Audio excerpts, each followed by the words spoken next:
What we're finding at the moment is the Gen Xers, as they're reaching the 50 and 60-year-old bracket, that they've just come into this period of almost having this still want to indulge. I'm not winding down, I'm winding up. This is my time to get back on the horse and have some fun. I was Googling, isn't there such a thing that's where I can actually have a bit of alcohol, but not all the calories? I came across DrinkWell UK. I've been a patron. I've been ordering from these guys for probably as long as I think they existed. Hi, I'm Stacey Jackson. And I'm Roy Bassnett. Join us for the Gen-X-Perience podcast every other week. So if you were born between 1965 and 1980, that makes you a Gen Xer. And that being the case, that makes this podcast for you. We are interviewing the most amazing people from all over the world in all walks of life, discussing culture, music, and politics. The range is incredible. You're going to get to hear some wonderful stories.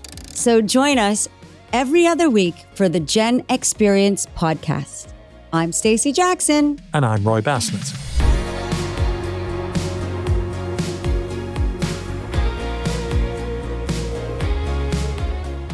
Hello and welcome to the Gen-X-Perience podcast once again for what I'm sure is going to be quite an enjoyable podcast today for reasons that will become very apparent.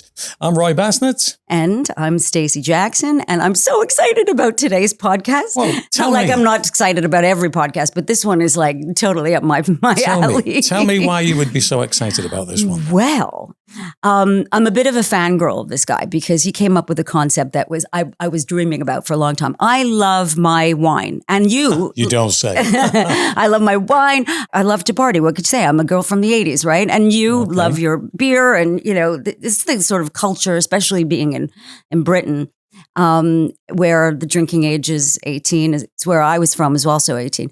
So, I learned to drink responsibly. I've been drinking a long time. So where did it go wrong? It went wrong when I got older. And suddenly, I just feel like I really love to enjoy a nice bottle of wine. I really do. But sometimes I just can't process it. And also there's, a lot of sugar in a lot of wines, and the next day I wake up and I'm feeling shit, and it's just not nice. And, so an experience I actually enjoy doing, and suddenly I can't do it as much anymore. And it's why? So I just did a bit of Googling, and, I have a friend, I told you about Spencer Matthews, who I knew through, he was in a couple of my music videos, and he came out with spirits that are non-alcoholic, and I suspect also a bit lower in sugar. And I'm like, I love that idea, but what's the fucking point? If you're not going to get a buzz, then, why bother? So I was Googling, isn't there such a thing that's where I can actually have a bit of alcohol, but not all the calories and not all the sugar, right? Yeah. So I came across the DrinkWell UK, DrinkWell. Yes. Okay. And I've been a patron. I've been ordering from these guys for probably as long as I think they existed. And so I'm a little bit of a fangirl of the guy who created this. His name is Tom Bell. And I called him. I think some of our team called him and said, can you be on our podcast? Because it's the perfect thing. Because surely I'm not the only person of our age that feels the same way. And you're a beer drinker. When you party hardy, how do you feel the next day? Terrible. Right. Well, it's one of those things that as you've got older, it's not so much, I don't feel terrible off holiday. I just feel really fatigued, probably as a result of the fact that, I'm getting all dehydrated and things like that. And I'm kind of, that's probably having an impact on me. But if I could come up with some alternative, I would be very happy. Now, the interesting thing about our guest that we've got coming up in a short while, it kind of bends our rules a little bit, really, doesn't it? Because this guy is not a Gen Xer. I will allow you to do the introduction if you would, thank you. Please. He is. I guess he's a millennial, which is great because millennials are all full of ideas, right? And so I'm going to introduce him. His name is Tom Bell. He's he is the creator of DrinkWell UK. But like I said, it's very very pertinent and very relevant to our age group because us Gen Xers are going through a lot of changes in our lives. We discussed with a psychologist the other day, and she was talking about body changes, menopause, empty nesting, and all that.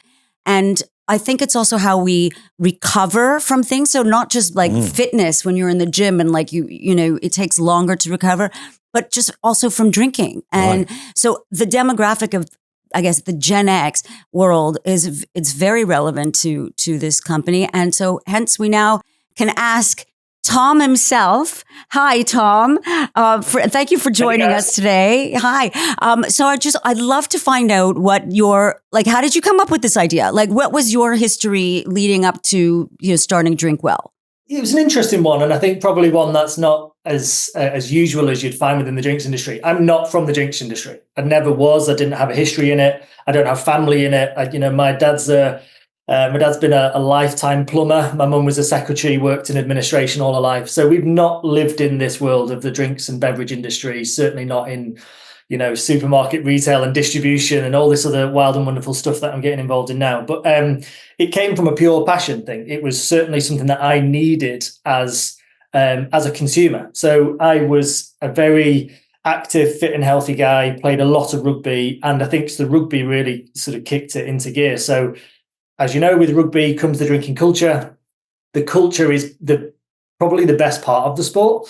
And we were training at quite a high level, playing for all sorts of different teams and levels. And it was always coming with the drinking culture on the side of it that drew you back into, I'm training all week, I'm drinking with the boys, I'm having a good time, and I'm not necessarily getting anywhere. I'm sort of having all the drawbacks. So can I just find something that fit into my lifestyle? And my lifestyle purely was, I enjoy drinking. I enjoy having a good time. It's part of the culture that I'm involved in. But equally, the other side of it was being fit and healthy and active and trying to be a sportsman. And I couldn't find it. Simple as that. It wasn't available in the UK. It was available widely in lots and lots of other markets, including the US and Australia, who are still the leaders by a country mile, the leaders in this category.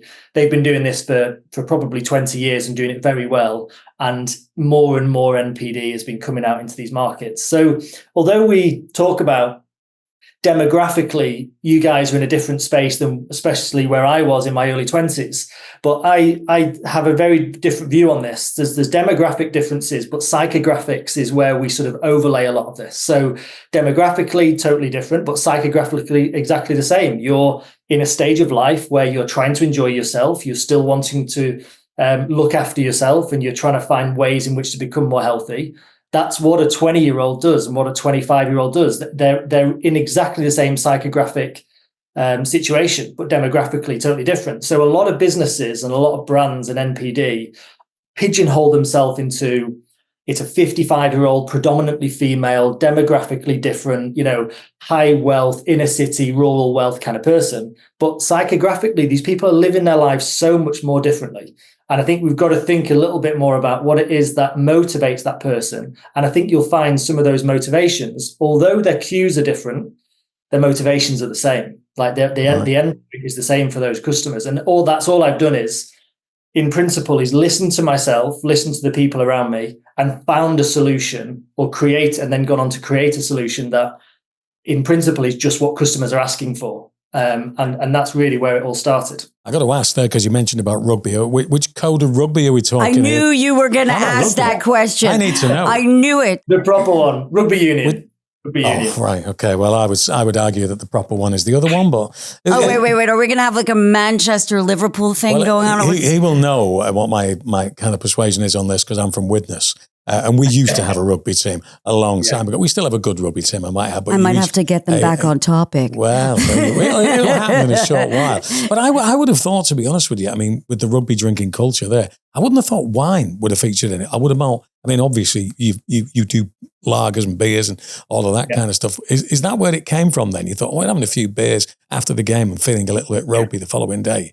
Yeah, you're absolutely right. It started predominantly in beer. And if you think about the products that are available in the US, so light beer and actually light beer in the US and Australia are very different to the light beers in the UK. Light beer in the US is a sportsman's associated to the sporting occasion. It's a low carb, normal strength beer. So if you think about the Bud Light as an example, probably the one that people will know the most. In America, it's a 4.2% ABV beer, which is classified as standard in the UK. But it's a low carb. It's associated with the NHL, the NFL, you name it. It's part of a sporting occasion. And people drink it because it's lower in carbohydrates. Where when Bud Light came to the UK, they made it 3.5% and they made it a low alcohol beer. And that it's failed. It's failed multiple times. They've tried 3 times in the last 20 years. It's never worked. They spent millions and millions and millions of pounds. They've changed their recipe. They changed the blueprint and it just wasn't working. So yeah, you're right. I started off in the beer world.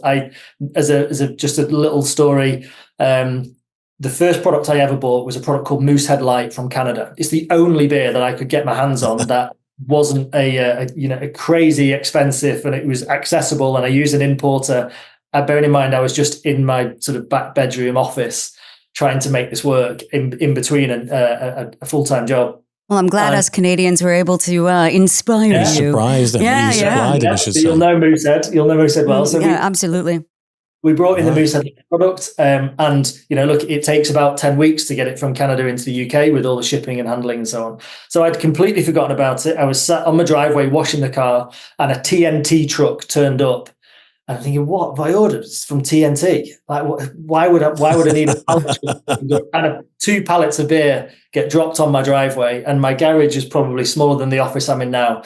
And I had a couple of 100 cases of beer delivered. And I just went around every bar that I knew, every team that I've ever played for and against, all the lads that I've been friends with, and said, do you want a case of this? It's a wonderful low-carb beer. It's 4.5%. It tastes fantastic. It's going to have less of the drawbacks. Simple as that.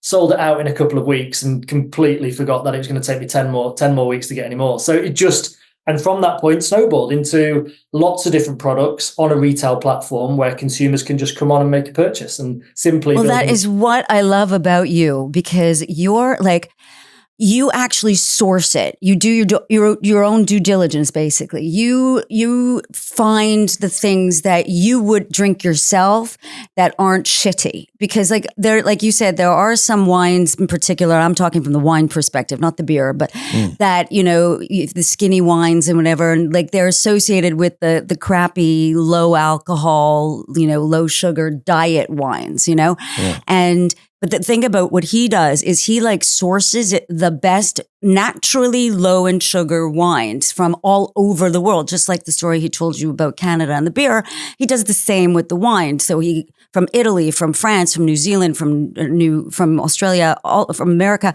And that's what I think is, makes this company work. It's, he wouldn't sell anything that he wouldn't like himself to drink. I think you're probably a very good benchmark on this, because you are very picky when it comes to wine. Absolutely, aren't you? Absolutely, and I'm also really I'm so what's the word, proprietary of the wine. When I order my case from DrinkWell, I actually put my name on the labels. I don't want anybody drinking it. Yeah. I don't want anybody mixing it up with any of the other wines. It's it's my stuff, So anyway, I do have a couple of quick, fire out questions for you. Where do you think that this drinking culture is going to go in the next, 10 years? Do you think people are going to start leaning more towards drinking better? Or, I mean, we're advocates for it. You being, a very strong advocate for it. How can we see this change happening where it's becoming more and more acceptable and people don't have it in their head that, oh, it's skinny wine, it's for people who are on diets. It's, how does it become so natural that it's part of the culture, and then do you think that'll happen in the next 10 years? The wine industry, the beer industry, although we're sitting in the alcohol category, are so wildly different. And there currently be that the trends, the styles, the consumption habits, there is an overarching trend of moderation. There are less people drinking now than there has been previously. People are drinking better product less often. So they tend to be trading up slightly in this premiumization trend. And I think it's a bit of a falsified trend, to be honest. It's just retailers charging more and saying it's premiumized products, where actually it's the same thing on shelf, you're just paying more for it. So people are in effect trading up and drinking less often, which really impacts the total category. So wine, there are swathes of the French and Italian landscape, and even across America, which you'll know in Napa Valley, they're just pulling up the vines. They don't have the bulk, they don't have the volume of wine consumption that they're used to, and trying to find ways in which to innovate. So in effect, especially in wine, we're seeing a significant trend towards healthier considered drinking. And I think it's down to consumers just deciding that alcohol is something that I need to moderate. It certainly does affect you. in a way. And I think if you overconsume, however, I think there's a lot of credence being given to a very small amount of studies that suggest alcohol is significantly damaging to your health. I think there is an overwhelming majority of research that suggests that, a moderate and balanced consumption of alcohol in and around a healthy diet and exercise and part of a lifestyle has zero or insignificant impacts to your overall health. So I think that's for everything though, like to having a good balance of everything. Like if you ate French fries and pizza and burgers every day, but like I think the moderation is key to anything. Yeah, right? It is. And I think we've lived in a bit of a Big Mac and Diet Coke category. People are looking for the cake and eat it. They're looking for everything. And unfortunately, there's not enough NPD, there's not enough product out there that certainly fits these needs. There is either, as you mentioned previously with the non-alcoholic spirits, there is either full strength, full flavor, full sugar, full everything, or there's non-alc. So you're either in a drinking occasion or you're out of a drinking occasion. And the ones that are out of the drinking occasion are just trying to make you feel like you're in by designing it, styling it, pricing it in a way in which you feel like you're drinking an alcoholic product. In effect, some of those are even worse for you than the alcoholic versions when you think about the alternatives that they use to create them. So as a prime example, one of the biggest beer brands in the world, I won't mention names, but their non-alcoholic version compared to their alcoholic version has 1,000% more sugar because they've taken the alcohol out and then they've got to put something in to make it taste. It's the same with non-fat yogurts full of sugar, non-sugar yogurts full of fat. And I think it's just a moderation thing. It's just take 10 or 20, 30% of the badness away, whatever the thing that you're looking to do. And then there's a moderation. That's not a smart, a leap of faith. Yeah, that's not a jump out and I'm not going to drink anymore scenario.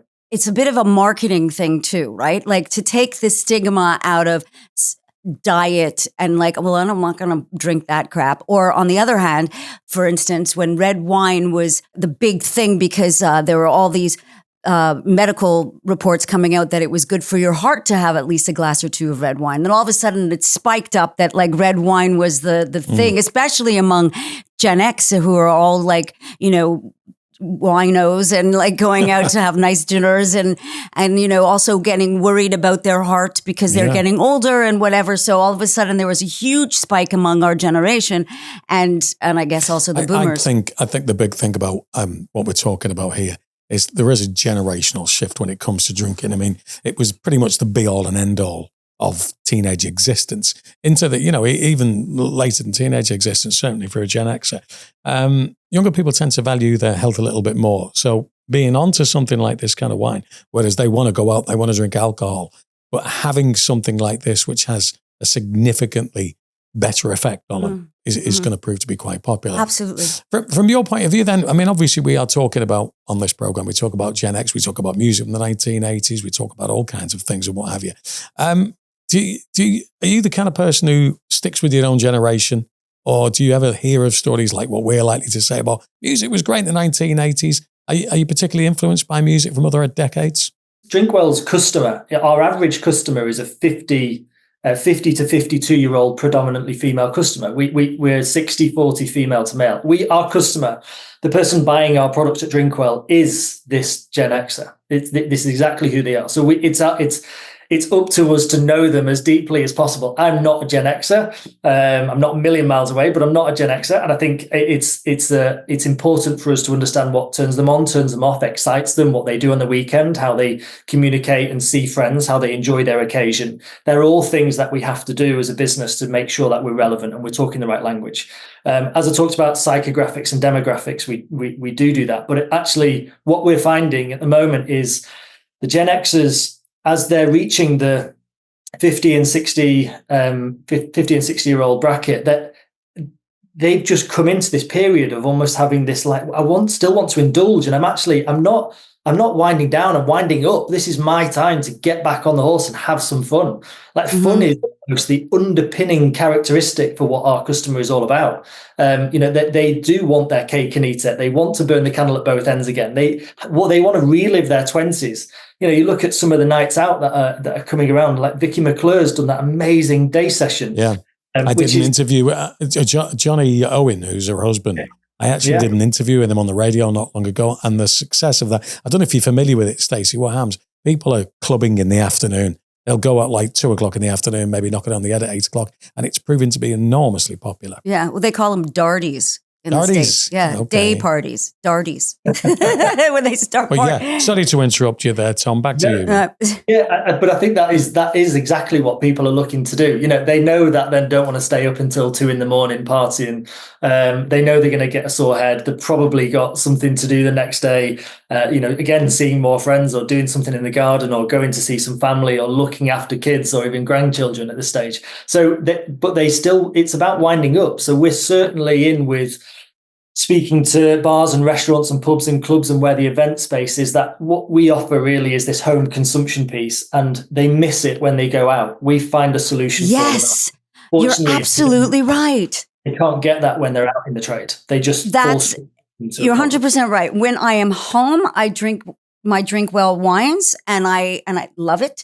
But then I'm stuck when I go out to a restaurant, which we do often. I mean, I live in London and we do, and my husband's a big wine drinker. And so, I get kind of stuck on what would you think, would be a good alternative for someone like me or any one of your clients to order? Is there a specific cocktail or kind of something that we should be drinking in order to still get the buzz, still feel like you're drinking, but you're not drinking a non-alcoholic, but you're not drinking something that's, crappy. Is there something that you could recommend that us people that you just mentioned could order at a restaurant or at a bar? So for the wine world, a really good hack is looking for a wine that's really between that, probably 11% is like the perfect number. We've just scientifically, like the nature and nurture of wine at the moment is, if you want to go below 11% and it still tastes okay, it's going to be full of sugar.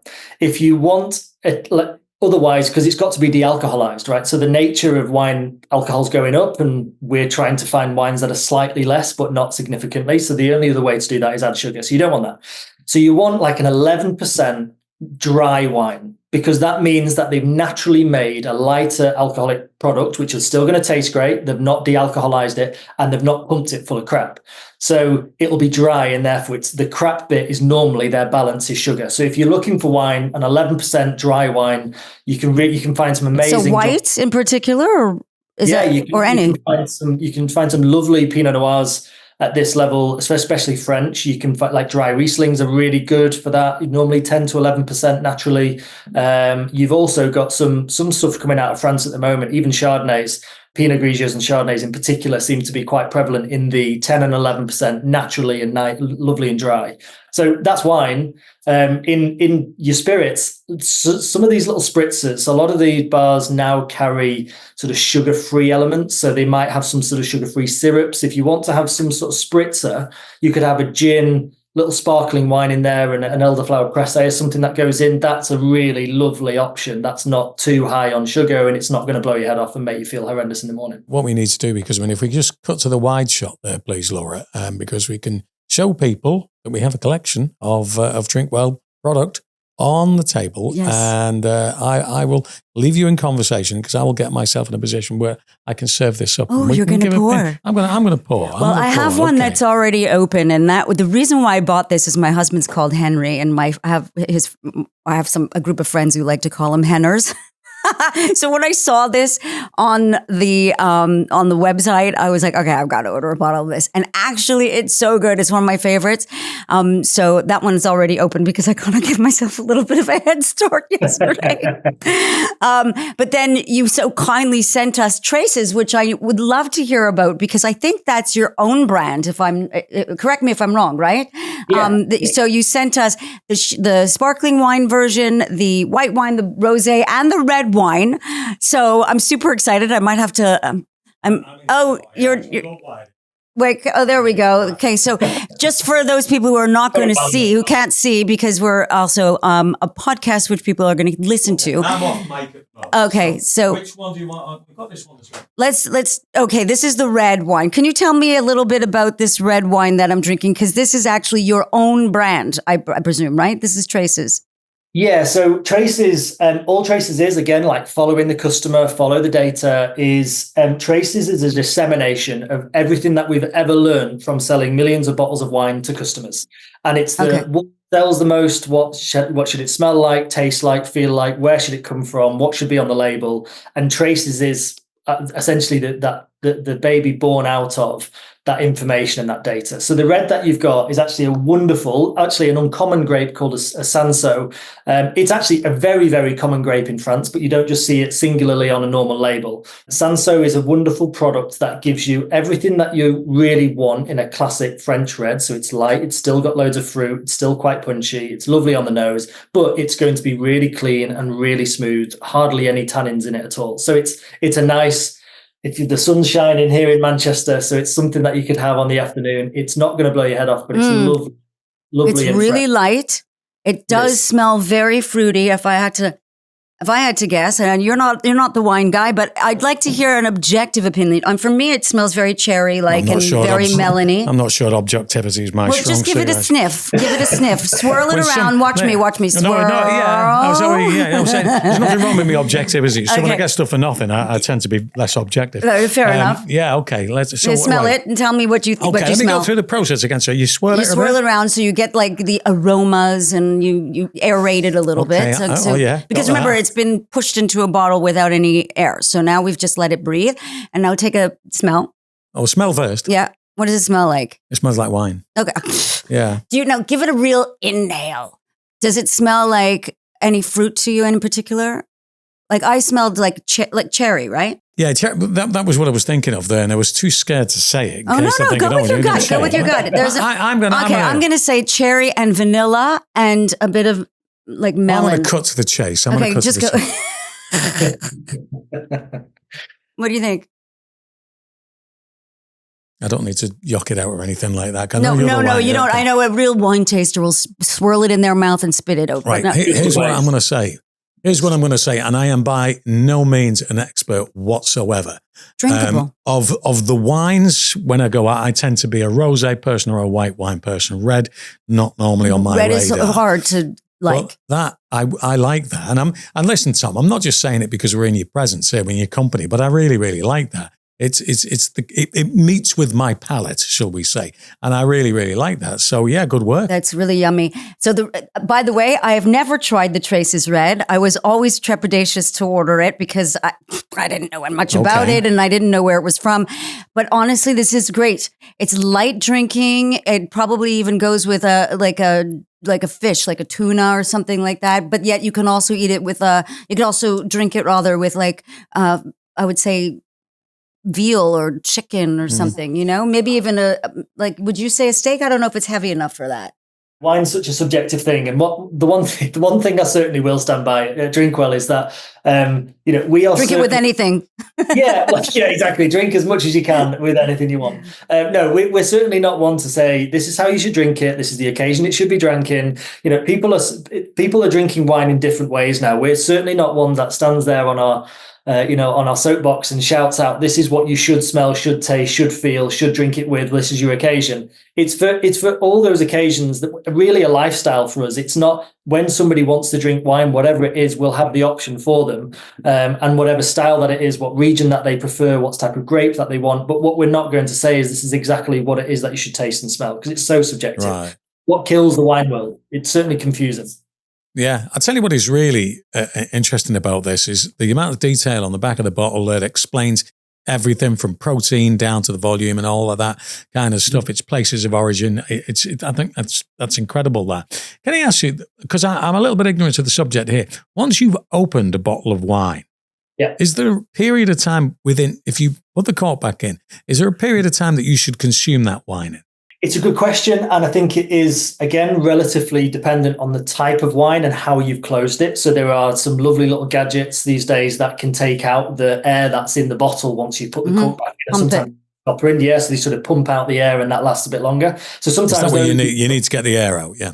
You need to get the air out. It's about oxidation in the wine. So when the wine starts to oxidize, really it's going off, right? It's starting to turn, or it's going off is what they call it. So, and it just starts to smell a bit vinegary, and it's not quite as nice. And do you know what? 80% of wine drinkers will probably still open the bottle a week later and not tell the difference on some wines. Right. But that's, this is again a subjective thing. I think the 3% that the wine market tends to speak to the 2 or 3% of people who could really tell, and that's just not the gig. We're trying to get people to go back to enjoy wine, get people back in the wine glass. So confusing. I need to go down a blunt question here then, I suppose, really. So we've got the ACS that's with us there. Typically, what are we talking? If people want to get a bottle of that, how much are we talking for a bottle of that? Right, just to clarify, so the A is 11%, the C is 78%, and the S, I can't see from here. I'm going to turn around and say the S is, it's got a little picture of a leaf on there. Okay, so does that mean something? Yeah, so traces, the A, C, and the S in traces stands for, it's the A for alcohol at 11%, the C in there is for calories at 78. Oh, wow, okay. The S is for sustainability and for sugar. So it's got 0 sugar, but it's fully sustainable. So it's a great logo. That's really, really clever. So it's 78 calories for a glass. That's right. It has 0 sugar, and that means it's naturally made with 0 sugar, which I always find interesting because it's made by grapes. So by definition, there should be, fructose in there somehow. Or does something happen in the process of making the wine? Yeah. So when you've got the wine, think about the grapes to start off with.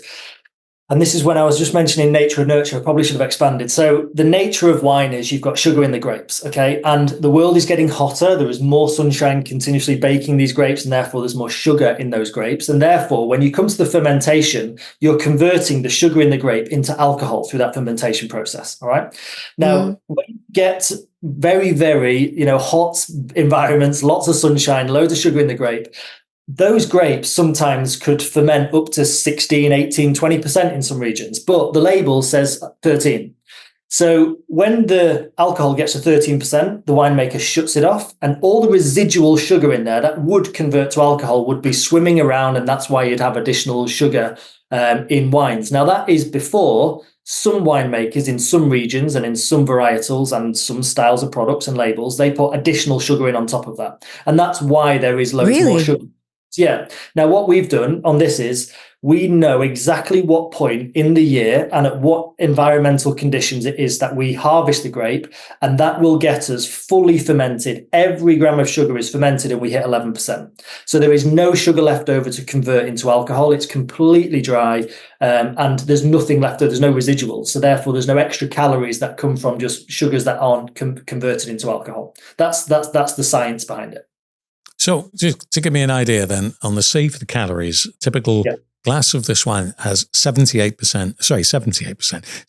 calories in it. What can you give us a compare to that, for example, something that you might have a standard glass of wine? How does that rate in terms of calorific value? Yeah, so standard wines at sort of 13 to 13.5% will be anything between 110 and 150 calories a glass.